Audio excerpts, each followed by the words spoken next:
ധനകാര്യ വകുപ്പിന് കീഴിലുള്ള ഗുലാത്തി ഇൻസ്റ്റിറ്റ്യൂട്ടിലെ സാമ്പത്തിക ക്രമക്കേട് മറയ്ക്കാൻ സർക്കാർ ആസൂത്രിത ശ്രമം നടത്തിയെന്ന് സംശയം. ഇപ്പോൾ പുറത്തുവന്ന ഓഡിറ്റ് റിപ്പോർട്ട് അടക്കമുള്ള രേഖകൾ പൂഴ്ത്തിവെക്കാനായിരുന്നു നീക്കം. CPM-ന് വേണ്ടി പ്രചരണം നടത്തുന്നതിനും സെമിനാറുകൾ സംഘടിപ്പിക്കുന്നതിനുമുള്ള വേദിയായി ഗുലാത്തി ഇൻസ്റ്റിറ്റ്യൂട്ടിനെ മാറ്റിയെന്ന ആക്ഷേപവും ഈ ഘട്ടത്തിൽ ശക്തമാവുകയാണ്. വീണയാണ് വിവരങ്ങളുമായി ചേരുന്നത്. വീണ, ഈ ഓഡിറ്റ് റിപ്പോർട്ട് ചൂണ്ടിക്കാണിക്കുന്നത് അവിടെ നിയമവിരുദ്ധമായ പ്രവർത്തനങ്ങൾ നടന്നു എന്നതാണ്. ഒപ്പം ഈ സേവ് യൂണിവേഴ്സിറ്റി ടീമിൻ്റെയൊക്കെ ഒരു പരാതിയിൽ ചൂണ്ടിക്കാണിക്കുന്നത് ഈ ഗുലാത്തി ഇൻസ്റ്റിറ്റ്യൂട്ടിനെ CPM-ന് വേണ്ടി പണിയെടുക്കുന്ന ഒരു വേദിയായി ആ സംവിധാനത്തെ മാറ്റാനുള്ള ശ്രമങ്ങൾ നടത്തുന്നു എന്നുള്ളതാണല്ലോ. എന്തായാലും ഇപ്പോൾ വലിയ ആക്ഷേപങ്ങൾ ഈ ഇൻസ്റ്റിറ്റ്യൂട്ടിനെതിരെ ഉയരുകയാണല്ലേ?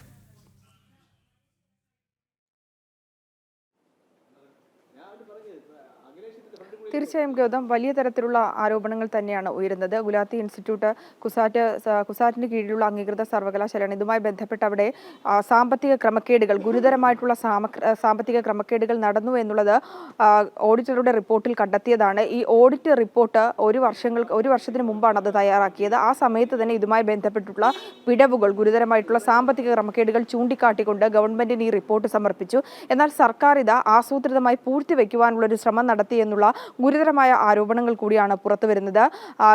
ധനമന്ത്രി KN ബാലഗോപാൽ ചെയർമാനായതാണ് ഈ ഗുലാത്തി ഇൻസ്റ്റിറ്റ്യൂട്ട്. ഇവിടെയാണ് ഇതുമായി ബന്ധപ്പെട്ട്, അതായത് അധ്യാപകർക്കും അതുപോലെ തന്നെ ഈ ജീവനക്കാർക്കടക്കം LIC ഗ്രാറ്റുവിറ്റി നൽകുന്നതിനടക്കം 1,60,00,000 രൂപ അനുമതിയില്ലാതെ തന്നെ ചിലവഴിച്ചു. മാത്രമല്ല, മൊബൈൽ ഫോൺ വാങ്ങുന്നതിന് ഡയറക്ടർക്ക് സ്വകാര്യ മൊബൈൽ ഫോൺ ചീത്തയായ സമയത്ത് ഫോൺ വാങ്ങുന്ന സമയത്ത് തന്നെ 73,000-ലധികം രൂപ ചിലവാക്കി. അതുപോലെ തന്നെ വഴിവിട്ടുകൊണ്ടുള്ള പലതരത്തിലുള്ള ലക്ഷങ്ങൾ ചിലവാക്കി എന്നുള്ള കണക്കുകളാണ് പുറത്തു വരുന്നത്. ഇത് 1 വർഷത്തെയോ 2 വർഷത്തെയോ കണക്കുകളല്ല.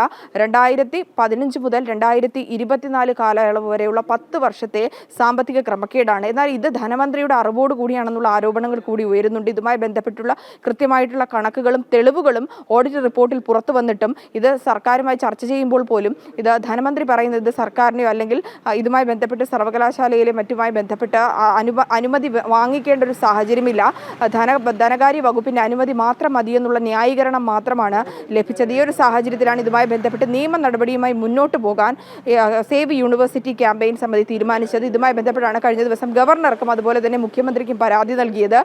13 ജീവനക്കാരാണ് ഇവിടെ ഉള്ളത്. എന്നാൽ ഇന്നിപ്പോൾ ഈ ഗുലാത്തി ഇൻസ്റ്റിറ്റ്യൂട്ടിൽ കോഴ്സുകൾ, അതായത് കോഴ്സുകളായിട്ട് ദിവസം പ്രതി പഠിക്കുന്ന അത്തരത്തിലുള്ള കോഴ്സുകളൊന്നും തന്നെ ഇല്ല. നിലവിലുള്ളത് അവിടെ ഗവേഷണ പഠനങ്ങൾ മാത്രമാണ്. അത്തരത്തിൽ 13 ജീവനക്കാർ അവിടെ ഉണ്ട്, ഡയറക്ടർ ഉൾപ്പെടെ. എന്നാൽ ഇതുമായി ബന്ധപ്പെട്ട് ഗവേഷണങ്ങൾക്ക് അടിസ്ഥാനമാക്കിയുള്ള വിഷയങ്ങളുടെ സെമിനാറുകളോ അതുമായി ബന്ധപ്പെട്ടുള്ള പ്രവർത്തനമല്ല നടക്കുന്നത്. CPM-ന്റെ പ്രചാരണത്തിനുള്ള സെമിനാറുകൾ സംഘടിപ്പിക്കുന്ന ഒരു വേദിയായി ഗുലാത്തി ഇൻസ്റ്റിറ്റ്യൂട്ടിനെ മാറ്റി എന്നുള്ള ആക്ഷേപവും ശക്തമാവുകയാണ്. ഈ സാഹചര്യത്തിലാണ് ഇതുമായി ബന്ധപ്പെട്ട് മുന്നോട്ട് പോകാൻ, ശക്തമായ നിയമ നടപടിയുമായി മുന്നോട്ട് പോകാൻ സേവ് യൂണിവേഴ്സിറ്റി ക്യാമ്പയിൻ സമിതി തീരുമാനിച്ചിരിക്കുന്നത്. വരും ദിവസങ്ങളിൽ കോടതിയിലടക്കം പരാതി നൽകി നിയമ നടപടി ശക്തമാക്കാനാണ് ഇവരുടെ തീരുമാനം. ഇത്തരത്തിൽ ധനകാര്യ വകുപ്പ് മന്ത്രിയുടെ ശ്രദ്ധയിൽ വരെ ഇത്തരത്തിൽ ഗുരുതരമായിട്ടുള്ള ഒരു സാമ്പത്തിക ക്രമക്കേട് ശ്രദ്ധയിൽപ്പെടുത്തിയിട്ടും സർക്കാർ നടപടി സ്വീകരിക്കുന്നില്ല. ഗുലാത്തി ഇൻസ്റ്റിറ്റ്യൂട്ടുമായി ബന്ധപ്പെട്ട് വലിയ ആക്ഷേപങ്ങളാണ് ഉയരുന്നത്.